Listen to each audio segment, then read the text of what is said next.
मित्रांनो, मराठी माईल्सवरची आजची कथा आहे गणपतीचे डेकोरेशन. कथेची सुरुवात झाली ही आईने सांगितलेल्या हरतालिका पूजेचे साहित्य आणण्यापासून. मग त्यासाठी आंब्याची ढाळे, कर्द, हराळी आगाडा आणि काही सुंदर फुले आणली. मग कथेचा आला मुख्य भाग, ते म्हणजे आपलं डेकोरेशन.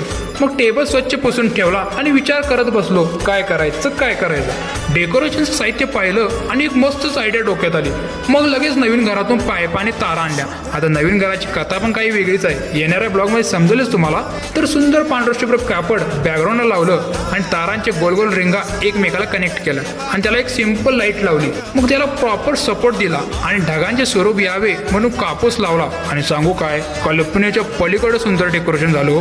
आंब्या तुझो टाळ मोडून रथ सजविला, आंब्या तुझो टाळ मोडून रथ सजविला. तर मित्रांनो, डेकोरेशन तुम्हाला हे कसे वाटले ते नक्की कमेंट करून सांगा आणि पुढची